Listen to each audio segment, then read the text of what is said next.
order the open meeting for Thursday, June 10th, 2021, and ask the Commission Secretary for information on today's agenda. Each commissioner has independently reviewed the minutes of the open meeting of Thursday, June 3rd, 2021, and each has informed me there's no need to discuss those minutes. Move we approve the minutes of Thursday, June 3rd, 2021. Second. All in favor? Aye. Each commissioner has independently reviewed the agenda, and each has informed me there's no need to discuss the notices associated with agenda items 2 through 6, or the suggested minute associated with agenda item 7, approving the notice of hearing and draft proposed rules and directing commission staff to make the necessary filings. Move we approve the notices of investigation associated with agenda items 2 through 6. Second. All in favor? Aye. Agenda item 7, docket 1AC 255. I move that we approve the notice of hearing and draft proposed rules regarding revisions to Wisconsin Administrative Code PSC 135 and direct staff to make the necessary filings. Second. All in favor? Aye. Okay, that brings us to agenda item 8, which is docket 5-FE-101. This is related to the carryover allocation for Focus on Energy, and Commissioner Huebner is going to start the discussion. Thanks so much, Chair. Every year we take this up. It's Focus on Energy's carryover of unspent funds from prior years and reallocating those into programs. The memo does a nice job of outlining a few different factors related to carryover every year. And of course, one of the changes from the last year was the pandemic, which changed some of the nature of the delivery of the programs based on not being able to be in person, specifically with the rural, in particular, not being able to get out to farmers, et cetera. The APTM has developed this memo, and our commission staff as well, and there's carryover in the core portfolio, or the core programs, as well as the rural programs, about $4.9 million in the core and about $2.1 million in the rural. And the proposal is to simply move those budgets forward into 2021. In addition, they're asking for flexibility given that we're in June of 2021 and the quadrennium is going to end in about 19 months, to simply be able to carry that over for the flexibility to spend that until December of 2022. The core program would go mostly 76% into core programs, 15% into pilots, such as virtual commissioning and single-family home deep energy retrofits, and 8% into enhanced training in areas that are needed. We've got two separate decision items, one on core and one on rural. For the core, I was at alternative 1 to approve APTM's proposal to allocate the carryover to other core activities and to allow that flexibility for 2021 and 2022. Chair? I was as well on that also. Okay. Commissioner Nowak? Yeah, as a whole, I appreciate them coming forward with this, and then normally we do see this as a little bit higher amount of carryover that we see, obviously due to the pandemic. But I thought APTM did not bring enough information forward to me, more so on the rural part, but I think they could have brought a little more specifics here on how they want to spend these dollars. I think that they don't really have a clear definition of what is that hard to reach area that they want to go to. I think we should have a little more information about who they're going to try to reach with these packages and products. And I also think that, and I can talk about it more, and again, I had more concerns too with the rural area. They also want to use some of these dollars for workforce training, which I understand there's been some in the past, but I don't know how the dollars here for workforce training, because when most people think of the Focus program, they don't think of it as a workforce training program. We have a whole agency, another agency that does that. And the technical colleges and schools do that. So what I'd like to know is, and I understand there is a workforce shortage and in this area, but how will the dollars that they're going to use here leverage the other dollars being used in other areas? from other sources. I guess I would like to get a little more comfort in understanding why the amount they want to spend here is going to make a difference versus what the technical colleges and DWD is already doing. Like, what are they not achieving that this program is now going to fill that gap in? That was not made apparent to me. So for that reason, I won't support. I think they should come back, because it's also my understanding that there's about 1.3 million in renewable carryover that staff had additional questions on, and they asked them to come back. So my proposal is, once those questions are answered, they can bring all of the carryover dollars back to us at one meeting, and we can answer, we can decide them all at one time.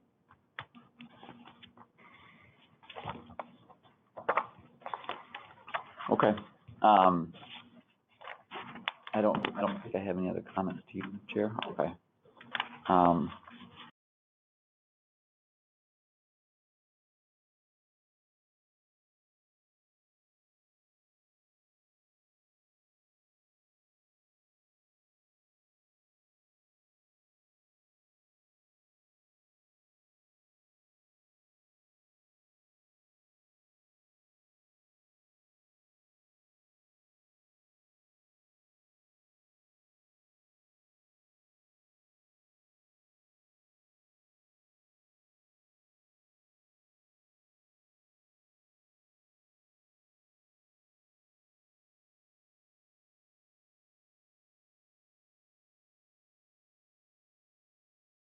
There is more work to do to figure out what happened there. I know that the incentives were dramatically reduced on the C&I side, but obviously that's been a challenging market with the pandemic, and so I wanted more information from staff on that, but didn't have any suggested changes to the memo as it was. So I was still fine with moving forward now and hoping to get more information as time passes on renewables. So the second decision item then is the rural program carryover, and this is about an $8 million a year program that we have for rural, and there's approximately 2.1 or 2.2 million that was not spent in 2020 according to the accounting rules. Aptum is proposing to spend that money in two ways. The first, 58% would go towards rural healthcare and tribal. Those are two entities that aren't currently served with the rural program, but have, for various reasons, had challenges in the pandemic, and Aptum has identified them as good targets, I guess, for energy efficiency upgrades in the next year and a half. And then secondly, the final 42% would be dedicated to pilot programs focused on rural income qualified customers, as well as expanding heat pump measures to new homes. And we know in particular the heat pump measures, in my view, is an important new technology. I know other states around us and in the country have really started to use that as a very cost-effective energy efficiency measure. So I'm interested to see how that works out. So again, I was at alternative 1 on this, to approve Aptum's proposal for the rural carryover. I think the inclusion of healthcare and tribes makes sense as we come out of the pandemic, and that those are two markets that could use extra support here. And then, like I said, I think the heat pumps and kind of filling that gap above the low-income weatherization program, but still in the moderate income, is an important gap to fill. So I was at alternative 1, Chair. I agree. I thought that they were reasonable ways to, I was at alt 1 as well. Yeah, I applaud them for bringing up some programs, but I think they fell quite short of explaining how these programs, well, we don't have to have all the details, but I think there's a lot of data missing as to, is there a gap? Their rural healthcare and tribes are currently eligible to receive focus funding. Whether they are underserved, there's no evidence in the record for that. And so if they want to try to target more of the tribal governments, one, I wanted to know, well, how many of them are in territories and utilities that pay into the program, how many of the 11 tribes that we have here in the state would even be eligible to take advantage of the program. I don't know that. Is their proportion of use lower than non-tribal entities in the state? That's not known. There was a statement in the memo about that they had programs canceled because of the carryover of the pandemic. Everybody did. I don't know if theirs was in greater proportion than others. So I just felt like I didn't understand the data behind putting a separate allocation to tribal governments as opposed to being just inclusive in all of the rural areas. I don't know what the difference would be. So I wanted some more information on that. You know, again, they have pilots here too, and they have pilots in the other one proposed. That's fine and great, but you know, we're always told that these programs have demand that exceeds supply. And if that is the case, then we should be putting all of the carryover into those existing programs rather than trying something new at the same time. I'm not opposed to trying new things, but maybe we do that at the outset of a new quadrennium or new budget cycle. It just doesn't sync up with the statements that there's demand that exceeds supply, but hey, we have extra money to do a pilot. So there's, like I said, I thought that Aptum could have come back and proposed some more specifics and more justifications to for us to spend, you know, this is an allocation of several $1 million here that I think lacks a lot of specifics in our ability to approve them today. So I would have them come back with something more. Yeah, I think these are usually tough in my second time through doing this, in that, you know, when we approve the quads, there's a lot of detailed program planning that we don't see after that. You know, we approve budgets and key performance indicators, and then it's really up to Aptum to develop the programs.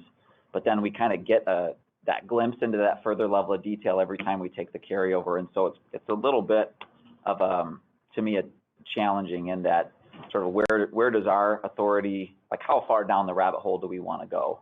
And so I guess I was comfortable with this. I think to some of your points on the pilots, there is a recognition that, you know, especially as we look ahead, the LED savings that have been such a big driver of the program for years, well, CFLs and then LEDs, you know, is going to start to taper off. And so I know from, you know, conversations with our team that, you know, looking forward to what is going to replace that and getting some pilots in place. I know we have some EERD research funding on heat pumps as well. So kind of how do we get ready for that next quad, and doing some pilots now to be ready, knowing that the lighting segment is just changing so much. So that's why I thought inching a little bit into some of those pilots to see what can work for the next quad is prudent now. So I would stay at alternative 1.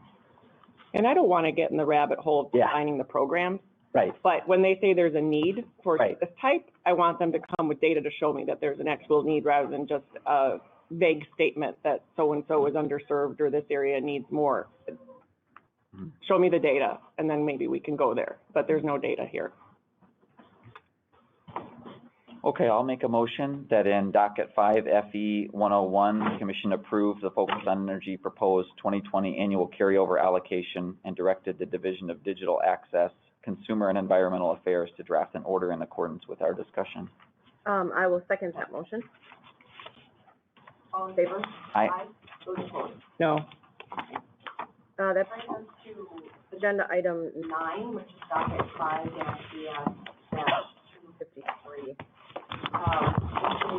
The application of the City of Wauwatosa as a water utility for authority to acquire existing water facilities from Milwaukee County in the city of Wauwatosa, Milwaukee County, Wisconsin.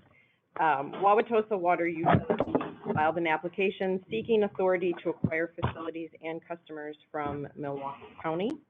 The facilities include some main and a meter pit located in Milwaukee County. This has been a long and winding road. And I, for one, was very pleased to see the application in front of us and to read through the comments, and that we're at this stage in this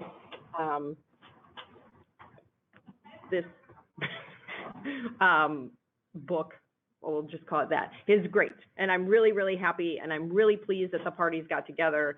And at the end of the day, I think that this is a really good outcome for all of the parties. There were no comments any public comments that we received either at the hearing or during our public comment period. And it's a pretty convoluted story.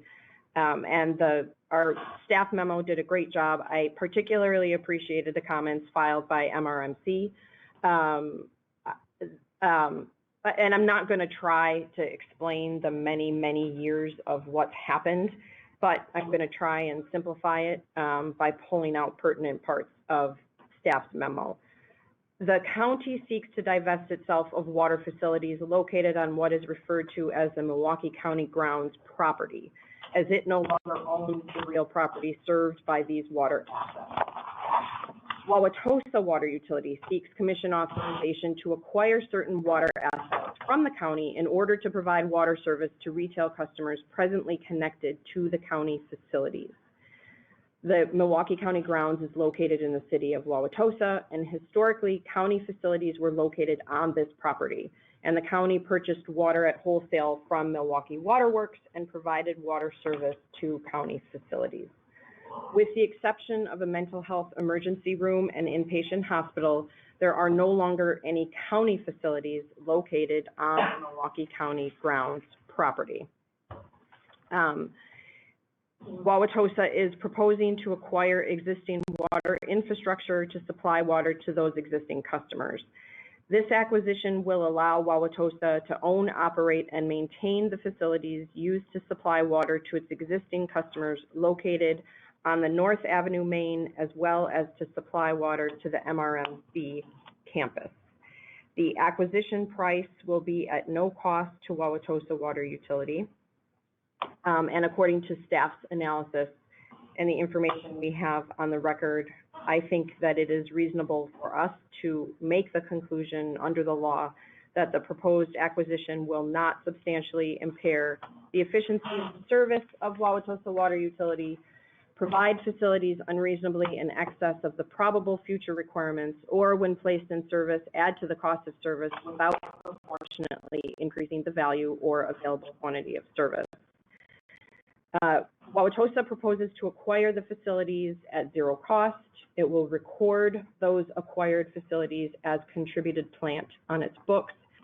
They propose to record the assets at a net book value, and there was a little bit of back and forth about whether or not that is the appropriate way to record those assets. But I think, and I appreciated all of the follow-up information, I think that it is reasonable to accept their proposal in terms of recording it at net book value rather than the estimated original cost. But I do think that staff had a good suggestion in that we require them to record those assets in sub-accounts. So I think, again, given the longevity and the history and the age of the facilities, that utilizing that net book value was an important part of the deal that was struck. And again, when I look through this, I don't see that that will create any harm to any of the parties. So staff had also proposed that we ask or require Wauwatosa to estimate the remaining life of each group of assets and develop the associated depreciation rates, and further that type of requirement would not have a material impact on the deal that was consummated by the parties, and it would be for accounting purposes only. I thought that that was a reasonable suggestion by staff. And then there's a proposed rate treatment or a conveyance charge is the way that it's described. Wauwatosa's proposed conveyance charge, again, is based on a methodology agreed to between Wauwatosa and MRMC Water. I think that that proposed conveyance charge is also reasonable. And then our final decision relates to whether or not MRMC Water will be a public utility upon consummation of this transaction. And this particular line of cases in Wisconsin has been around for a really long time. And it really, in my mind, the definition of a public utility turns on whether or not an entity is holding itself out to the public, directly or indirectly to the public. And there's a Supreme Court case that has stated that the word public must be construed to mean more than a limited class defined by the relation of landlord and tenant, or by nearness of location as neighbors, or more than a few who, by reason of any peculiar relation to the owner of the plant, can be served by him. So in my mind, this was a lot like the situation laid out in Cocker, in that there's no proposal to go out and seek additional customers or to expand facilities. It's a lot like when the steam plant was sold. And sometimes there's a situation where the geography and the placement of the facilities necessitate that when the ownership is transferred, nothing else is going to change. And so I would feel extremely uncomfortable stretching that definition to come to a conclusion that MRMC is now becoming a public utility. I do think that it makes sense, and it was suggested that if they do intend to expand the geographic boundaries, or if they intend to go out and offer those services to members of the public, that they provide us with information, because as it comes to the determination of what a public utility is, the Supreme Court has also been loud and clear, and that's a determination that's to be made on a case-by-case basis. So in order to allow us to make that decision, if that's in the cards down the road, I want it to be very clear that my decision as it relates to definition of public utility is specific to the facts that are in front of us today, June 10th, 2021, not if they decide to expand those geographic boundaries. There's a lot of back and forth about rates, rate impact, rate methodology, and those were all red herrings to me. This isn't a rate case. We're not deciding the rates. There's not enough evidence on the record to even determine whether or not they should be allowed to come up with an alternative rate-making proposal. There's nothing here. So what's in front of us right now is this acquisition as proposed by the parties in the public interest under the law of the state of Wisconsin. And so I'm not even going to talk about the back and forth on the rates. So I think the threshold determination is whether or not we grant the request for them, for Wauwatosa Water Utilities, to take ownership of those assets from Milwaukee County and to serve the retail customers that were formerly served by Milwaukee County. And for that threshold question, which is on page 19 of our memo, I was at fault too. I would grant that request, but I would include a couple of or do you want me to go conditions? Yeah, okay. All right, so for the threshold, I'm at alt 2. I would have proposed conditions. And then on page 20, I was at alt 1. And I indicated this earlier, that I would approve their proposed net book value of the assets, but I would require them to maintain the sub-accounts and to the depreciation reserve related to those assets. And then I would also be at sub-alt 1, which would have that filing be delegated to the division administrator. And then as it relates to the rates, I'm at alt 2. I think they should file a cost of service study with their next rate application, but that doesn't mean that's the only thing they can file. If they have an idea on alternative rate making, and I know that that's getting a lot of traction, especially nationally, as we look at aging water infrastructure, is it appropriate to stay with the traditional cost of service methodology when we talk about how we're going to set rates? But there's nothing here right now that tells me we can say, no, don't file a traditional cost of service study. So I was at alt 2 for that one. And then, again, consistent with my comments, as it relates to the determination of them as a public utility under Wisconsin law, I'm at alternative 2. Thank you. You're right. This has been around for a long time, and I have memories of it coming up once in a while. And honestly, then when I went to DOA, I was kind of hopeful it would be resolved while I was there. And I came back and saw it was still on the pending list of items.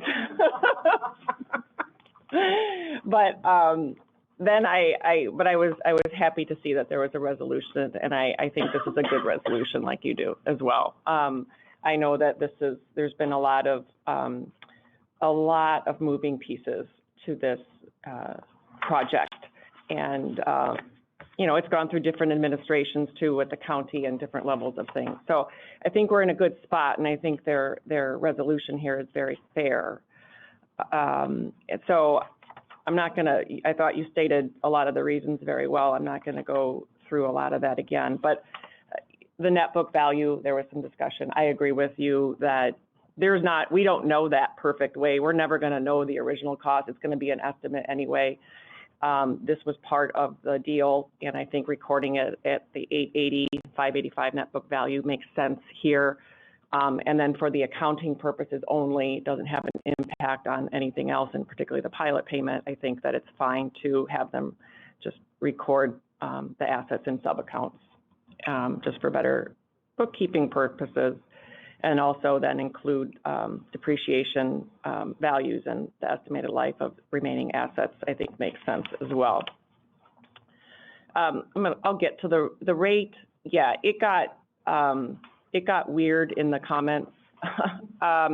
It was almost as if Wauwatosa, I wasn't sure if they were maybe hedging a little bit on what they actually asked for. But what I think we need to do is approve what they put in their application, which happens to be the total rate with the conveyance charge of $133 per CCF. They tried to clarify in their comments that, well, they're just asking for a methodology, which guess what happens to pencil out at $133. So I wasn't quite sure where they were going with all that. Milwaukee's going to do what it needs to do. They lost a customer there, but what happened at City of Milwaukee loses a customer in the county. That customer now they're a customer of TOSA. These things happen all the time. And if there is any modifications need to be made to tariffs and rates, buy-sell docket is not the place to do that. So that's all I'll say on the rate. I'm just going to approve what is in the application, which is $133 per CCF. Regarding whether or not they are a public utility, I think they do fall under, every situation is fact specific, and I think the facts here, as you said, as of today, there is no evidence that MRMC wants to hold itself beyond anyone that it provides water to right now to the public. So I think that for those reasons, they fall under the Cocker situation from the Supreme Court case, and I would not deem them a public utility. But again, if situations change, I think they should notify us. If their intent does change, that we should be notified. I know that the city of TOSA, the water utility, also, I think, didn't want to file a cost of service study. I think it makes sense here. I think the next rate case is gonna be interesting, just gonna guess. I know it's not typical for the utilities themselves to do that, but I'm not saying they have to do it every single time. I think for the next one, given this larger change in the operations, it's going to make sense they can work with staff on doing that. So I'm at all the same positions and alternatives identified in the memo as you identified, Chair. Commissioner Huebner. I'm going to keep it short. I'm at the same spot as the both of you on all of these, and for the same reasons that you know. So I don't have really anything else to add. Thank you. Okay.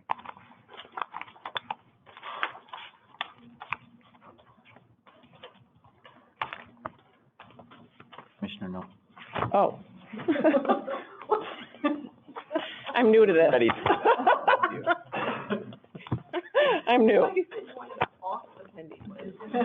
Now it's your chance. Need a bottle of champagne or something. Okay, I'll move in docket 5BS 253 that we approve the application of Wauwatosa Water Utility for a certificate of authority to acquire facilities from Milwaukee County as described in the application filed January 15th, consistent with our discussion today. Second. All in favor? Aye. Okay.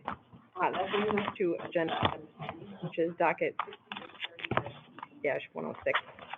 This is application of Wisconsin Power Company as an electric public utility for approval of electric vehicle charging pilot. They filed identical applications for their other utilities, so I'm hoping that we can just get through the WEPCO application, and then when we get to the WPS, we can just say ditto. Yeah, I didn't know if you were going to take them up together, and we can just, we can, either way, yeah. Okay. There's no need to discuss them twice. Right. Okay.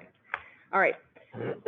WEPCO is proposing 2 pilot residential EV programs, 1 pilot commercial EV program, and a pilot low-income program. The residential EV programs would combine providing customers with EV charging equipment with a time-of-day rate design and attempt to address the upfront charging infrastructure cost barrier to EV adoption. 2 residential EV programs are similar, but would allow residential customers with EVs to participate in different ways.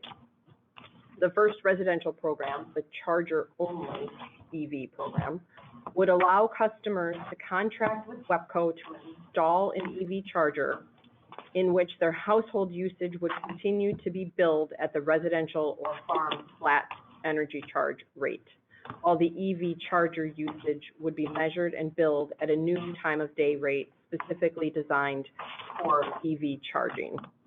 All usage for the property, both house usage and EV charger usage, would pass through and register on the primary house meter at the property. However, the EV chargers also contain sub-meters that WEPCO proposes to use to parse out and subtract the EV charger energy use from the total house usage for the application of the respective residential or farm flat rate versus the EV time of day usage rates. The second residential program proposed by WEPCO, which they refer to as the whole house EV program, is for residential customers who want to contract with WEPCO for an EV charger and who also wish to keep their household energy use metered on WEPCO's existing time of day rate, or participate in one of WEPCO's parallel generation programs,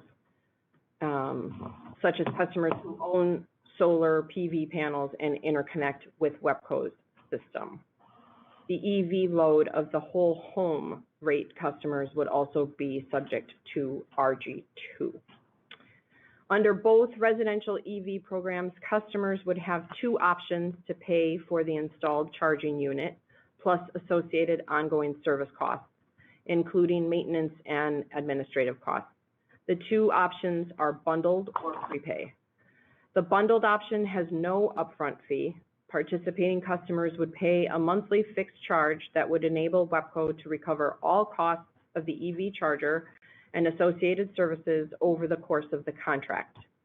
Upon the end of the contract, customers who choose the bundled option would be able to sign a new 10-year contract under which WEPCO would continue to own and maintain the charger or replace it with another charger if needed. The company plans to redeploy EV chargers among customers electing service under this bundled option if a customer terminates their contract early or if that charger is still usable after the end of the 10-year term. Under the second option, prepay, participating customers would pay the costs of the EV charging unit upfront and would also be required to pay a monthly fixed charge for the remaining associated service costs. Only customers electing service under the prepay option are guaranteed to receive a new EV charger. Prepay comes with the additional option for the customer to keep the EV charger after the contract is complete or sign another contract with WEPCO that would include a new charger. WEPCO proposes to maintain and repair the charger after ownership is transferred to the customer, but would require the customer to replace the charger if it breaks by signing a 10-year contract if they wish to continue to participate in the program. The company designed both payment options in order to collect all charger and service costs and hold all other non-participating customers harmless and to ensure there is no cross-subsidization. The proposed contract between participating residential customers and the company contains several terms and conditions, and specifically for the charger-only program, WEPCO has requested we grant them waivers of certain requirements under the administrative code. I should pause and say that I think it's an important thing to note that we had previously taken up a proposal from the company and it was denied. And then as a result of the generic proceeding on EVs along with the NSP pilot that was filed and approved with us, that they based these programs on those plans. So a lot of the waiver requests we visited not that long ago as it related to the NSP. I think that's an important point to make. Residential customers who choose the prepay EV charger option would be responsible for paying for the entire installation of the charger and equipment. The estimated cost is $800 for the level 2 charger installation, and that amount is based on the cost of the charger installation and annual software and warranty costs.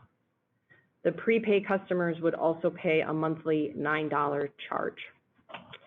Customers who choose the charger-only bundled option would not have to pay for the charger upfront, but would have a monthly charge of $18.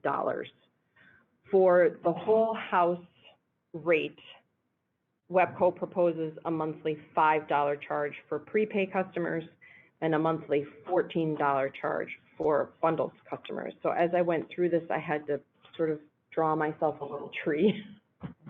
That there's the charger only, and that has 2 payment options. And then there's the whole home that has 2 payment options. And just an aside, prepay and bundled, I kept getting them transposed in my brain, and I wish they would have come up with 2 different words, but that's neither here nor there. For customers who choose the prepay option, WEPCO would allow them to continue to be enrolled in the tariffs for as long or short of a period as they desire. The company would transfer the ownership of the charger and equipment to the customers at the point they withdraw from the program. For residential customers who choose the bundled service, the company will continue to own all of the charging equipment and perform maintenance on that equipment. Customers with bundled service would be under a 10-year agreement term, and if they choose to continue after that 10-year term, they would continue to pay the bundled customer charge, with WEPCO continuing to own and maintain the chargers for those customers and replace them if necessary. Customers choosing the bundled option who leave the program during that 10-year term would be required to pay a $200 removal fee. They're also proposing an EV commercial program, which aims to address the high upfront costs that may be faced by commercial class customers creating charging infrastructure for their own business purposes.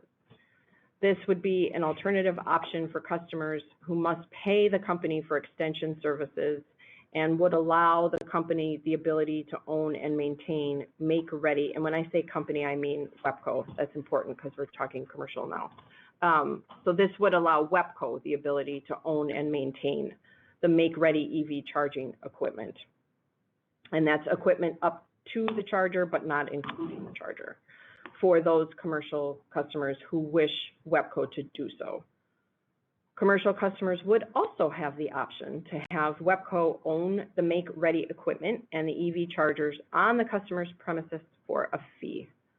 WEPCO proposes, similar to NSP, an alternative revenue-based extension allowance for just the commercial program.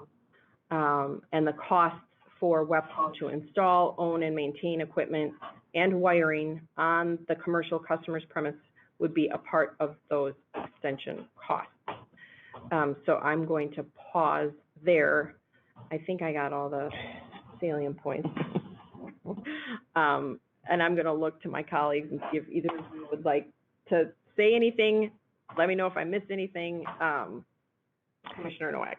No, I think you hit it all. I approached this with, they did model it after the programs we approved for NSPW. They mentioned that a few times in their application. And so my thinking in this, and I had some heartburn approving that one just because I still have some, we don't know where this line is between, regulated utility entering a market where, the free market can also participate. And, but I think that the way that this is structured and the NSP one is structured, works for me right now. We'll see, if this industry takes off, this may not be how it is going to look in the future, which is why they are calling this a pilot. But so I think they've done a good job here putting this together. They have just a very few little changes from what NSP had approved, and we can talk about those. And the comments we received from the groups are generally the same as we received last time as well, remarkably. So yeah, I think, so the approach I took here was I got the NSP order out and I read it along with their application and our memo at the same time, because unless there was reason for me to deviate from a order point we did in NSPW, whether there's a different fact or circumstance related to the territory or that was presented here, I think for regulatory consistency and certainty, I strove to be the exact same position as I was in NSPW, absent, again, any fact or circumstance that would require something different. So that's the approach I took when we went through this. So, Commissioner Huebner?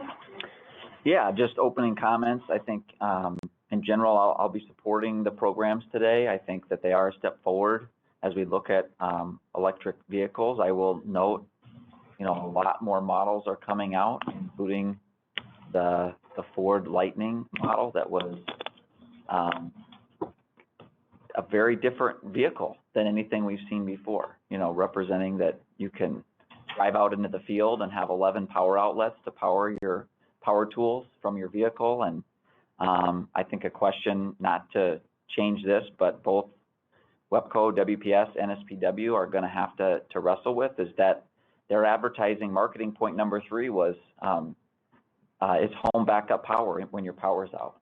So how does that relate, the equipment related to that interface at all with these pilots and the equipment contemplated here? I think is a question that, as the market continues to advance, these things are going to change. I think the managed charging is a big piece of this for me.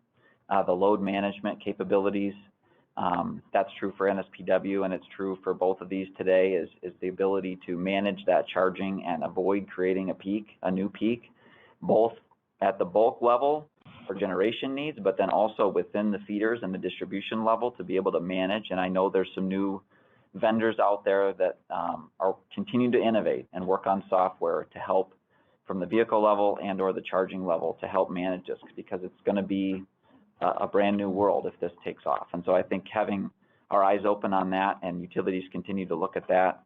And then finally, I would say that the DC fast charger, that is not contemplated here, but I'm just making a comment for the utilities and the public in general is, that is a nut that we have not yet cracked, really as a state, to figure out how are we going to pay for that? How are we going to do that? So I just put that out there because I think that is going to, this may not be the last pilot that we need from different utilities. This solves certain market problems. We'll talk about low income at the end, but there's, the transportation market is extremely diverse and complicated, and thinking about pilots that address the different pinch points, I think this does a good job for the markets that it's trying to serve, but there's other markets. So I'll leave it there and look forward to the discussion on the specifics. Thanks. Okay, great. That brings us to our first decision point, which is on page 11 of our memo. And that is overall program approval, subject to our discussion and determination related to waivers. So for this, I'm at Alt 2, which is subject to our determination relating to waivers of specific admin code and tariff provisions, except WEPCO's proposed charger-only EV residential program, with conditions that we will discuss shortly. At Alt 2. Commissioner Noack? I am in the same spot. Commissioner Huebner? I'm in the same spot. There was a couple of comments made by stakeholders that I wanted to, I guess, get second and third opinions on. So ChargePoint brought up that NSPW was going to have 2 vendor options, and whether or not we should specifically require that or at least bring that up today. I didn't know if either of you had views on that perspective, that the customers should have more than one charger option. And we can talk about that later too. The other one that Renew brought up was, well, they brought up a couple related to, and we wrestled with one of these before, whether the bundled service customers, after they paid for essentially paid for the charger, do they then kind of own it and go into the prepaid model? And then, but they brought up a new one too, which is the early termination. Instead of paying that $200 fee, could they essentially pay off the balance and then own it from there on out? I don't know if those are acceptable, and again, wanted to get your thoughts and see, do we approve this as is, knowing those questions are still out there, and perhaps loop back in a year or two and bring them up in a future proceeding, or do we want to get comments now? We did that with NSP. We had some outstanding questions. We got some comments and kind of bring that into the final decision, but that does delay our action a little bit to get more comments. So we can talk about that later too, but I just thought those were interesting proposals that, again, weren't specifically answered by WEPCO yet, because they were just brought up in the comments. I think you raised good points, and they were brought up in the comments. I think for me, when I look at pilot programs, I look at them in terms of this is the way to do a couple of things. It's a way to interact with your customers that they've been asking for that you haven't done in the past. Yep. And so I'm anticipating that they will get a lot of feedback from their customers. I also view it as a way to interact with the market and get feedback from the market, and what is the market saying, and where is the market driving both the customers and the utilities in terms of decision making. So me personally, when I look at a pilot, I try to maintain that this is for information gathering purposes, and I'm reluctant to add additional requirements because we don't know. We don't know what the customers are going to say, and we don't know what the market's going to say. And I don't think that I'm pretty sure that I didn't agree about the number of charging facilities in NSP. So I was reluctant to go there for NSP as well. That came up. And I do think that the question of, well, if I opt out, can I just pay for the remaining value? I think that's a legitimate question. But I would stop short of requiring it in the pilot. And again, I would let this pilot program be the vehicle, pardon the pun, by which the utility and customers can kind of fine tune it and figure out where to go.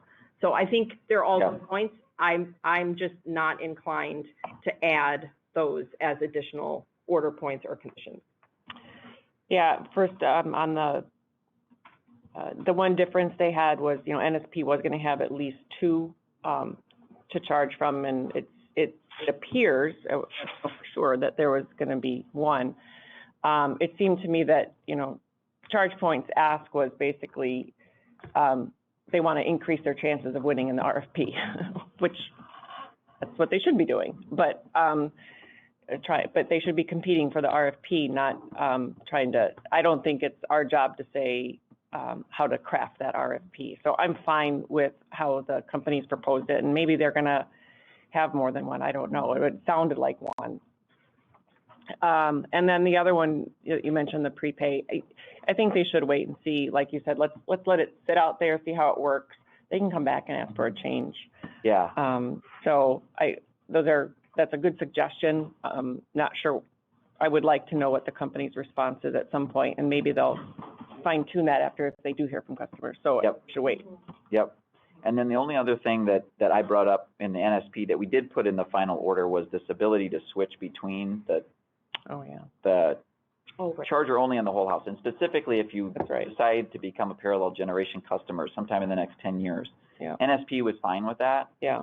I presume it wasn't really brought up that I saw. So I don't know where that stands. If we want to say, hey, you need that flexibility because customers may say, oh, I want solar, or maybe their solar PV goes to end of life and they take it off and they don't want to be, and they can switch back and forth. I mean, I think that's important, and I don't know, again, it wasn't really raised, but we did include it with NSP order. And I had to look back because I provided red lines in that, which I totally forgot about a long time ago. But yes. What do you think about that? I mean, I think we should, I don't know if an order point's necessary, like have them work with the customer to make it, if it's feasible to do, then they can make it available, but there may be some, reason why it can't be, but I think they should make it, should consider it, making it the customer's ability to switch between. Yeah, I think we should. I think we should have it as an option, and if they can't do it, then they can. Right. Yep. Yeah. So they would respond on that one. They could respond and tell us if they can't do it, but let's assume that we're asking them to have that flexibility. It as where feasible. They should consider making this, and if it's feasible, then to do it. Right. Okay. Yeah. All right. All right. Sorry for the details, but stay where you are. I don't think so. But I'm at alternative 2. The same, approving it, and then I just had those questions, and I'm satisfied with our discussion. Thanks. All right. So then the next we go to the whole home residential program, and I'm at the same place. Yes, I am as well. Okay. I am as well. Thanks. And then in terms of accounting for the residential programs, all the charging equipment would be recorded as plant in service. For the prepaid option, equipment for both programs would be recorded at 0. And for the bundled option, equipment for both programs would be recorded as cost in plant. Depreciation expense would be recorded in the same manner as other mass distribution assets, and assets purchased would be capitalized as an electric distribution asset. There was some back and forth about this as well. Staff suggested a requirement to record the assets as 0 or below the line. And I agree with Cub and Weig. Both entities didn't believe that this was necessary. So I was at a modified alternative 2, where I would just delete the requirement to record the charging equipment assets as 0 or below the line. And so I would cut off that alternative after the word order. So that's where I am. Commissioner Noel?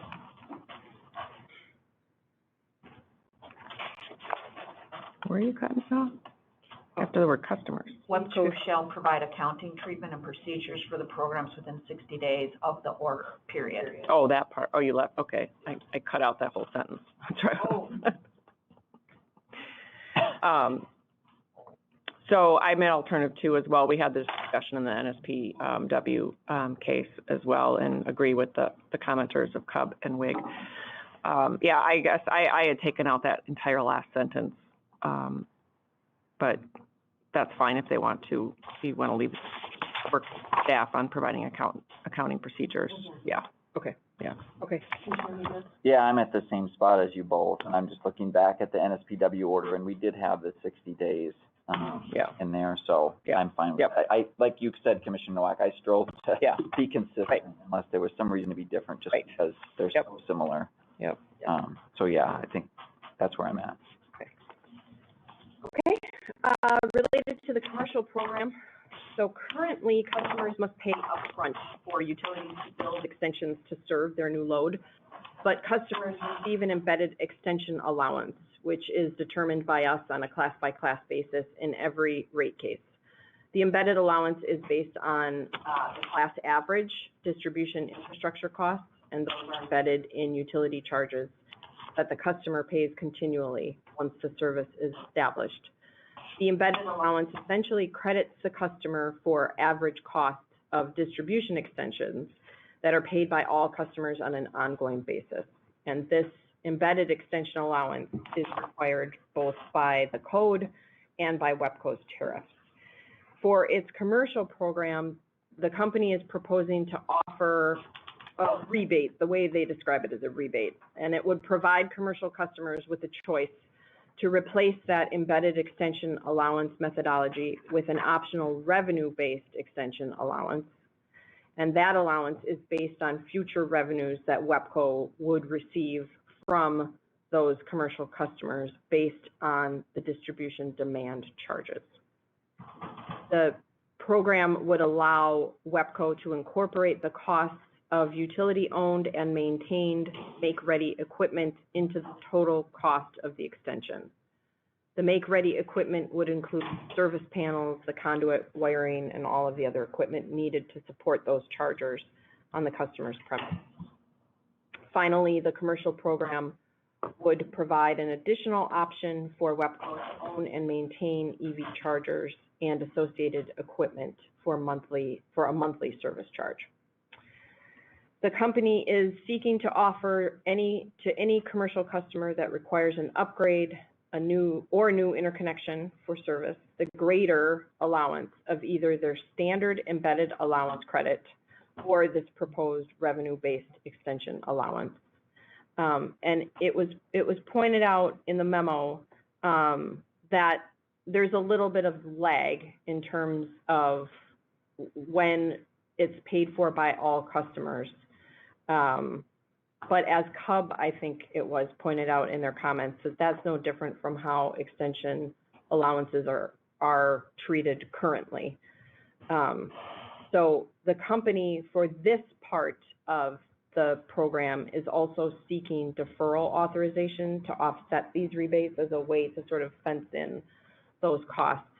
And I did not have an issue with allowing deferral accounting for these costs. And again, it's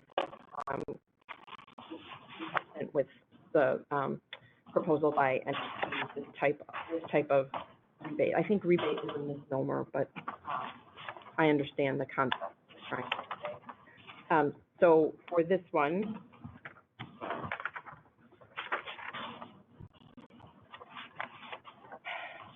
on page 17, related to the commercial program, I was at alternative 2 again, which is subject to our determination relating to waivers of specific code and tariff provisions.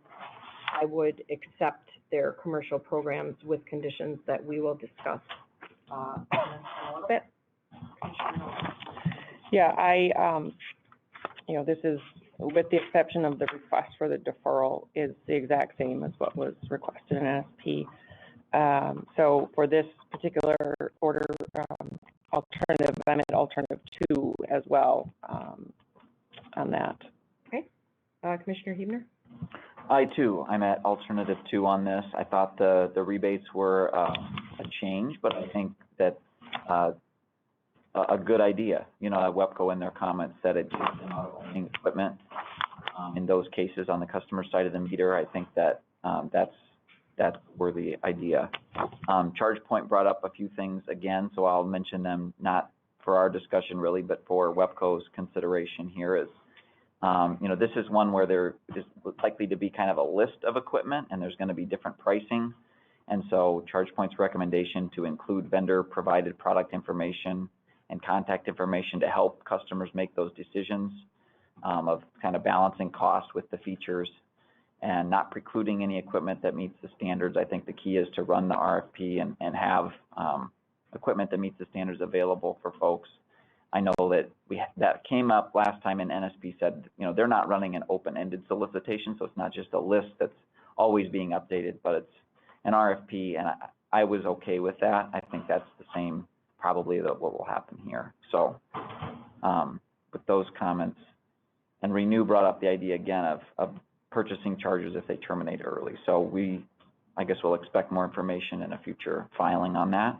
Hopefully no one's terminating within the next couple of years before a rate case where we could take it up. So with those comments, I'm at alternative 2 as well. Thanks. Okay. So now we move on to the accounting treatment. And as you indicated, really the only difference is that they're seeking I didn't have any concerns about that request. So I'm at a modified alt 2 where I would make that same change within 60 days of the warranty period there, and then I would allow them to use deferral. So it's kind of a mashup of alt 2 and 3, just pulling up the deferral treatment from 3 and adding it into 2. Yeah, I'm in the same spot with the same change, and just to also, it wasn't raised here, but the deferral would be until their next rate case and or proceeding, whatever it becomes. Then since it's probably a shorter term duration, that's short-term debt, we didn't get that question of the interest rate. So I would just, with those clarifications, be in the same position as you. And I agree with that. Commissioner I'm in the same spot as you both, and thanks for bringing up the short-term debt. I would agree with that. Okay. Okay. Okay, so marketing and reporting, again, looking back at what we put in place for NSP, I'm not inclined to change it. I don't think enough time has passed for us to say it needs to be updated. I think let's keep it the way it is. So this one, I'm at alt 1. I agree. Yep. Commissioner Hebner? I am as well. Yep. I think all the data is important, and looking forward to seeing what we learn. Great.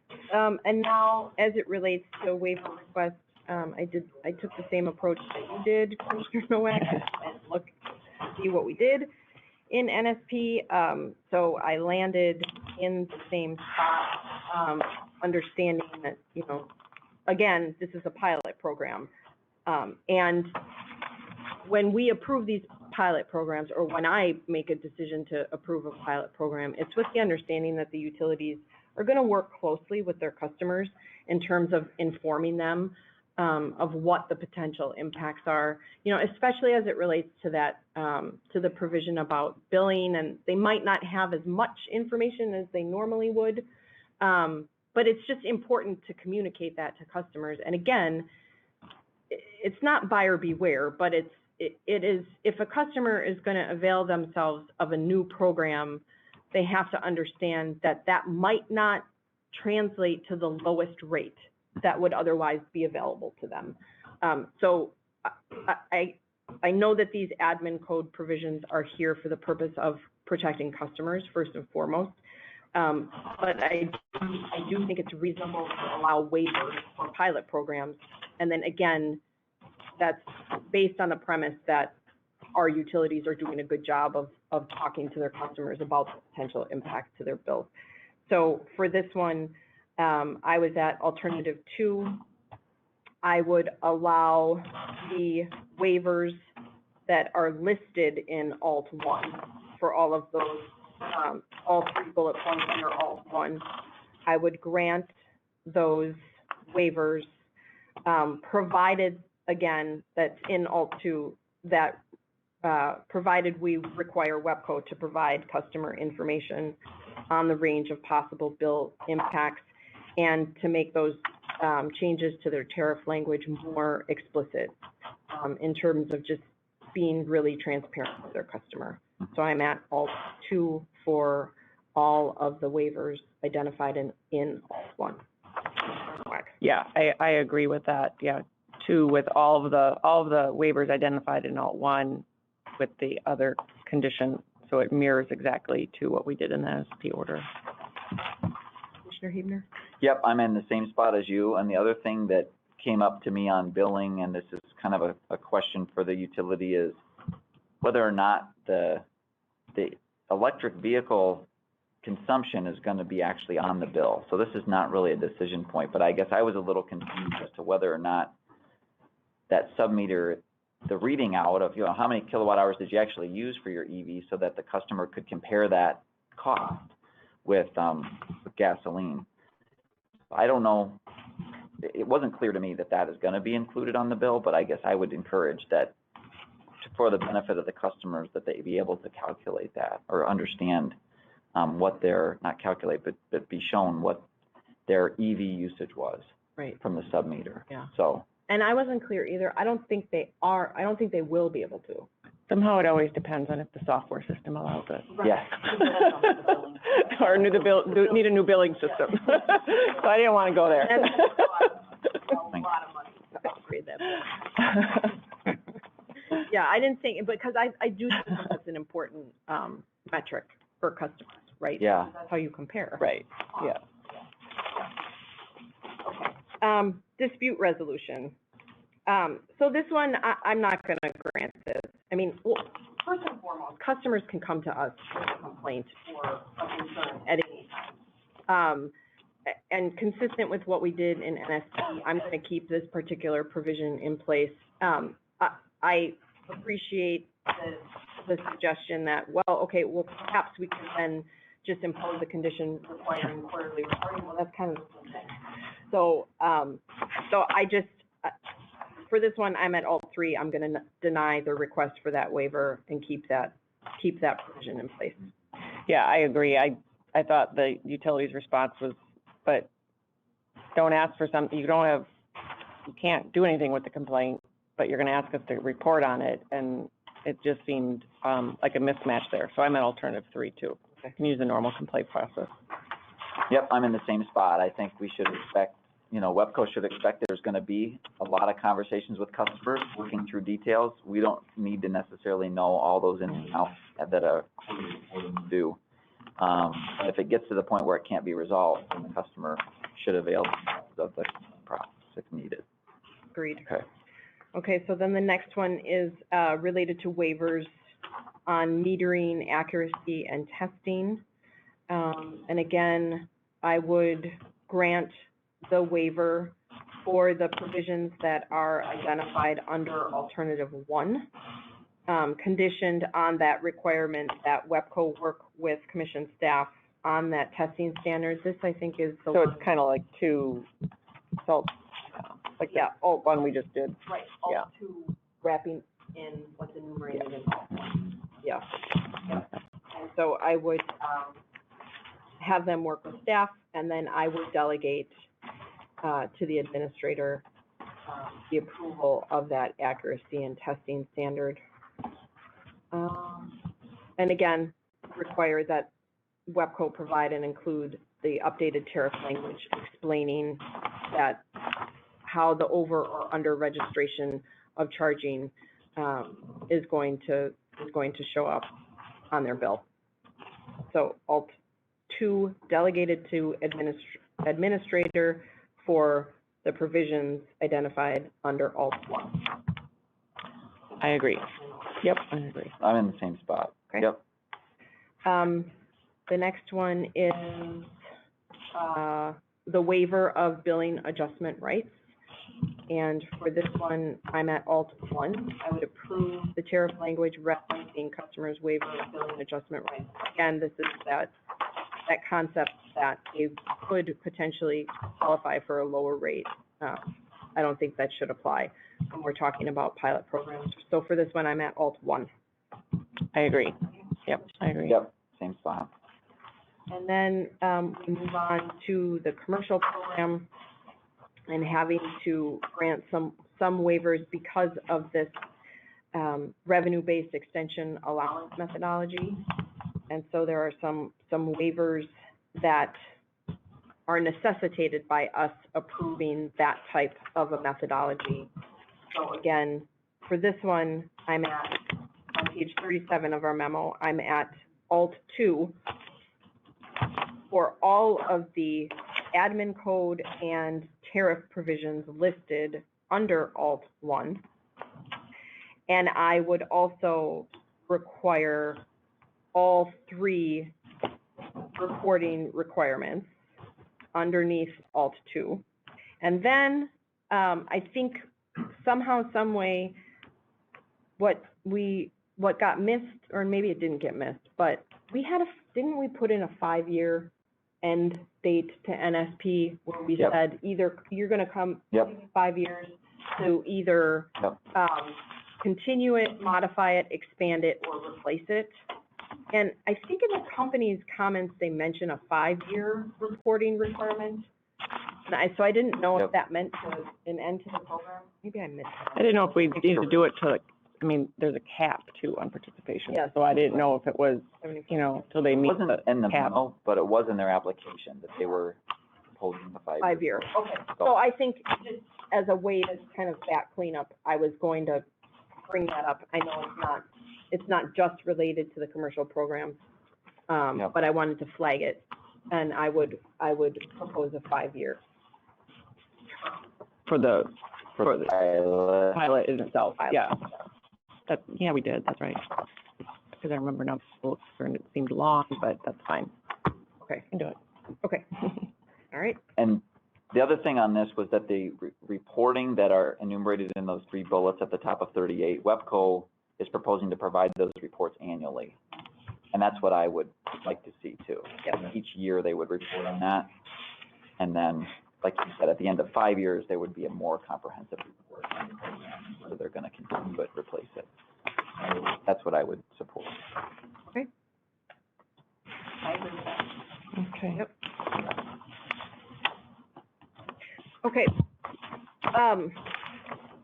The last thing is the program. It's not really a program. Bullet points. Yeah, they're 4 bullet points.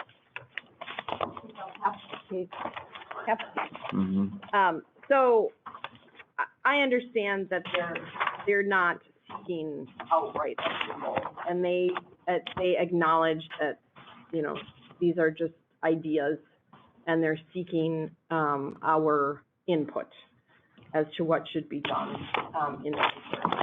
So they identify 4 potential avenues that they could pursue. The first is utility investments in charging infrastructure for municipal fleets and public transit. The second is utility investments in EV charging hubs. The third is utility-funded rebates to promote EV investments. And the last is using earnings sharing dollars to advance EV investment in underserved areas. I was pleasantly surprised to see that last bullet point, read what was bolded, and then I got to what wasn't bolded, and I was no longer pleasantly surprised. Because what wasn't bolded is that the company would use earnings sharing funds that would otherwise be returned to customers to fund the rebates, which is no different than assigning those costs to all of their customers anyway. So I thought, well, that was a good way to catch me as a reader.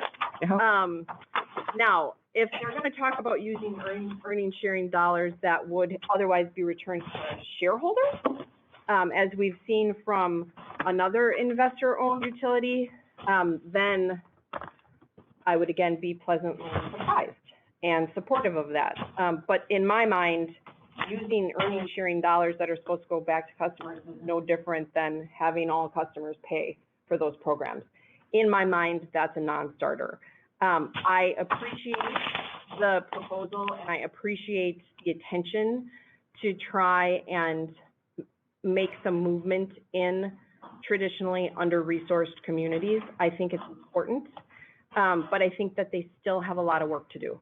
I think they have really great relationships with community-based organizations within their service territories, and they should work with those community-based organizations to come up with ways that they think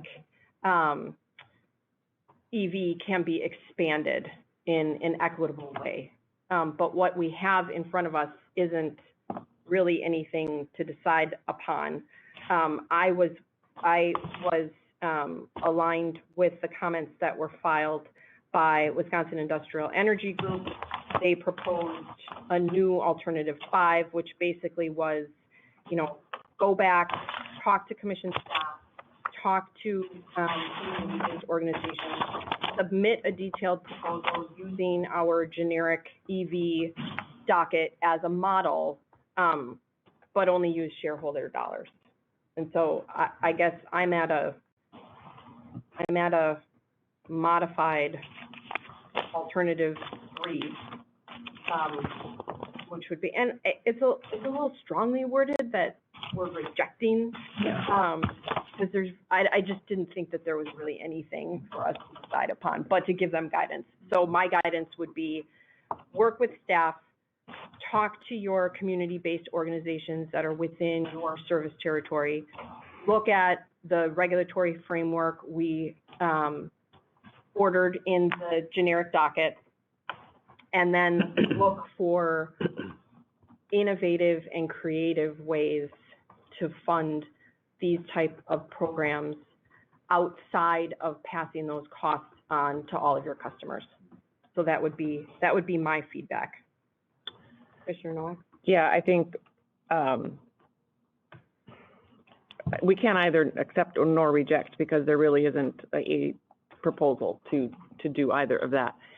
But they acknowledge there's a lot more work to be done in this area, and because whether you're low income or moderate or high income, to me everyone's somewhat underserved in the EV market. So I wasn't quite sure what they meant by to reach the underserved areas with that. But I think the one piece of guidance I would give them is I think focusing on the municipal fleets and working with them, because that's where you're going to get your biggest,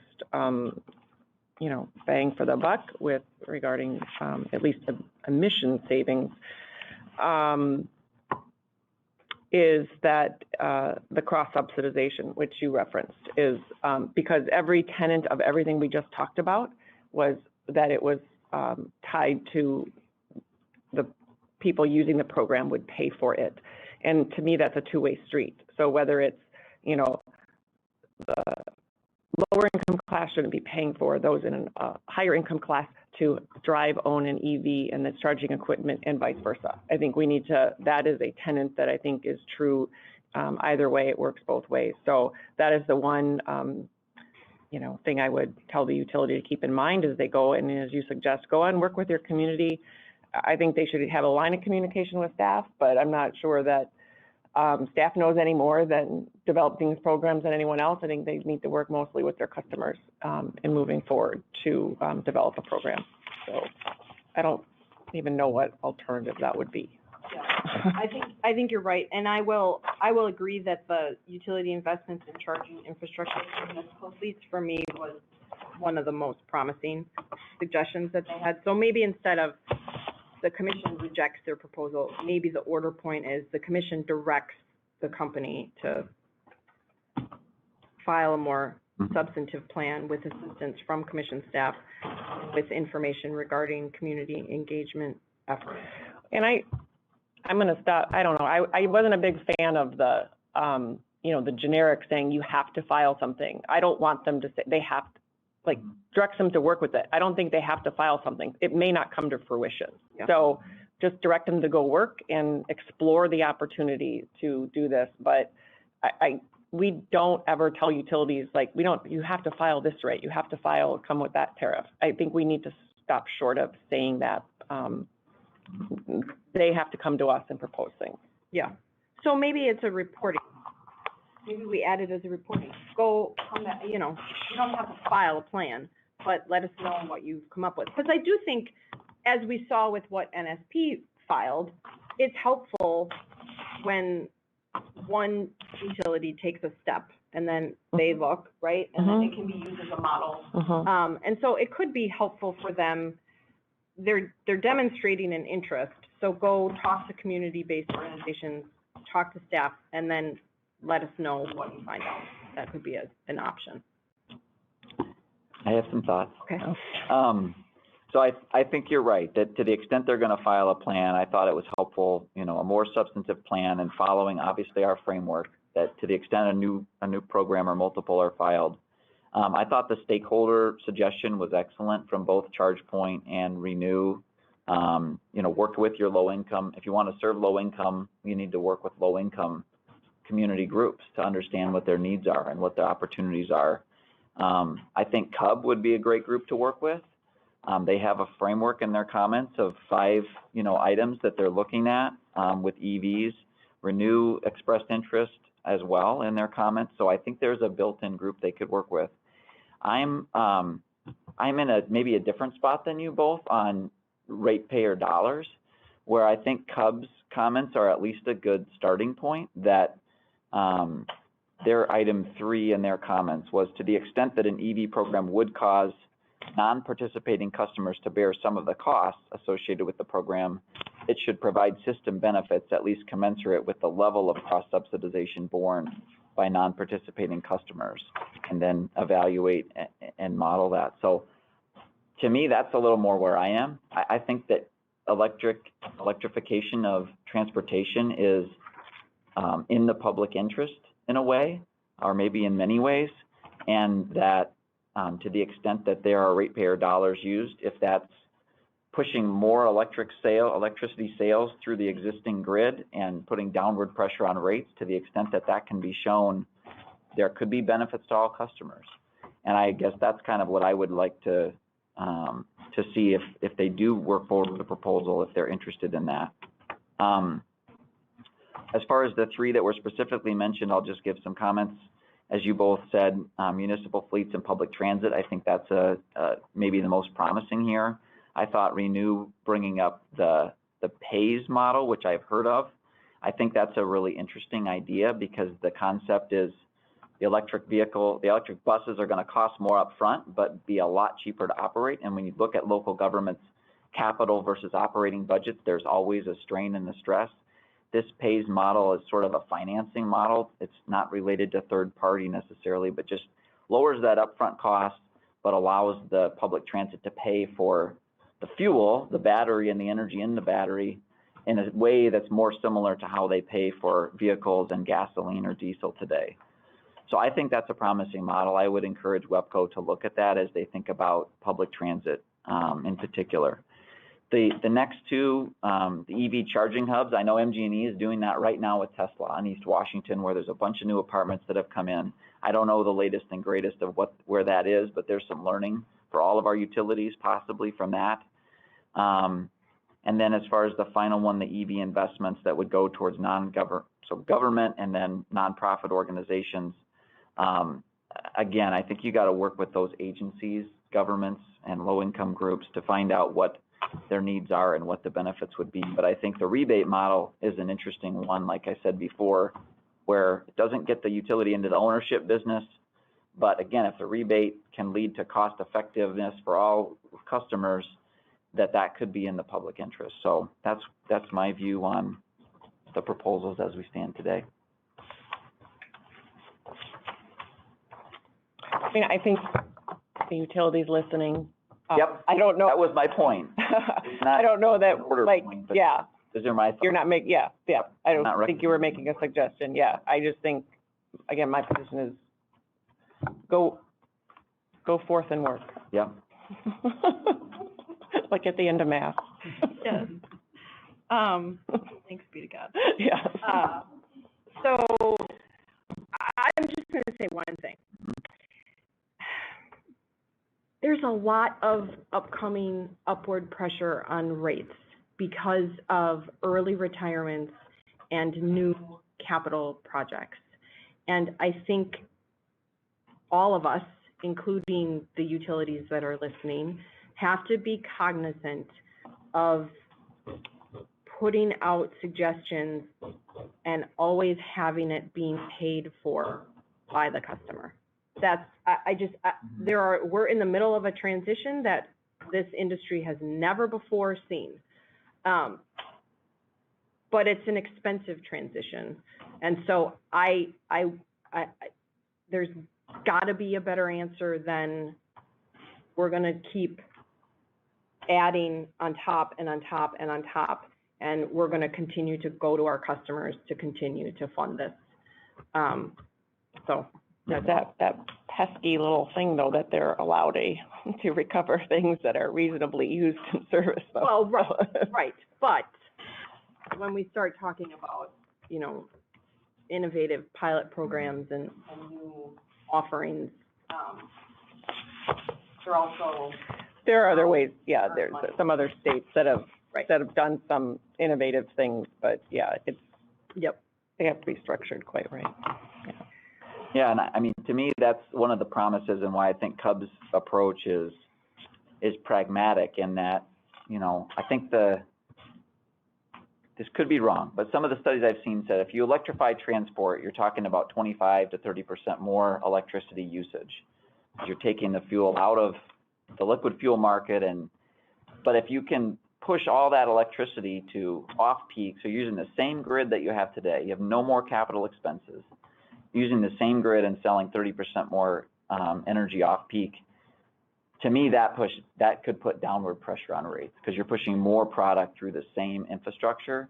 And that, to me, is what we need to suss out. And that's where this evaluation and where Cub's going with. If you can show us that the benefit outweighs the cost, then that's a savings. And I think that's kind of, we've talked about with solar dockets, the way I've looked at solar too, is there's a capital expense, but over 30 years, there's a savings. That's kind of the way I'm looking at it, is the long-term savings. Creating a secondary peak. Yeah. Right? That's right, and that's where the load management becomes so very key, exactly. So a step today, these are big utilities that, WEPCO and WPS that offering these programs, but then more work to happen. You have the human element in all of that, which is, the hardest thing to control, but behavior. Right. So do we get to go through all this again with the? I think we need a motion for. I just wanted one clarification on the waivers as they related to the metering accuracy and testing.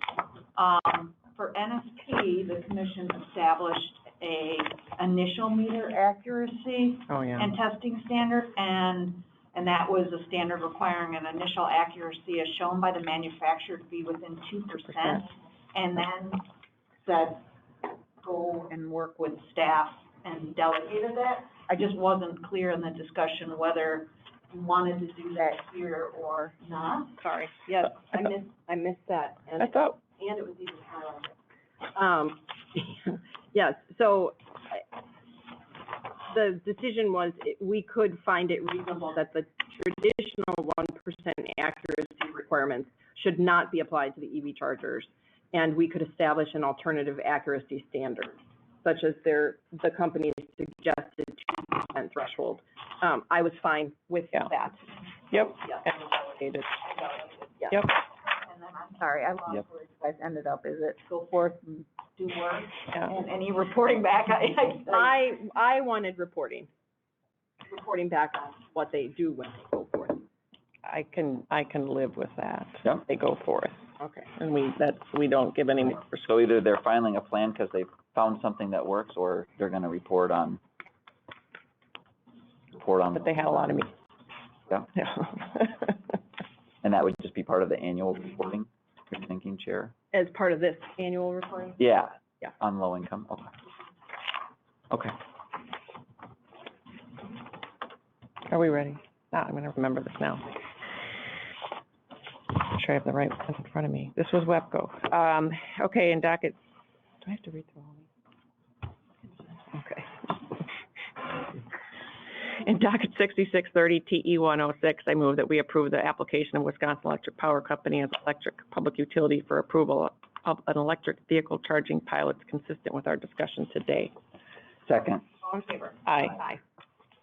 Okay, so the next item is agenda item 11, which is docket 6690-TE-111, which is Wisconsin Public Services application. Is exactly the same. I would move that we decide it in the exact same way, no changes. You want to go through them all? I agree with that. Everything is the same discussion. Okay. Same position. I'm in the same spot on all substantive things. I just wanted to note in the staff memo for this one that it carried over the 7,500 customers on page 10, and WPS is proposing up to 2,500 for residential and then a 30 megawatt cap. So those are only differences, and that's that. Alrighty. So then in docket 6690 TE 100, or TE 111, I move we approve the application of Wisconsin Public Service Corporation for approval of its electric vehicle charging pilots consistent with our discussion today. Good with that, Cindy? Second. All in favor? Aye. Aye. Okay. That concludes our official business for today. The next open meeting is scheduled for Thursday, June 17th, 2021 at 10:30 a.m. We stand adjourned until Thursday, June 17th, 2021. Second. All in favor? Aye. Aye. Thanks.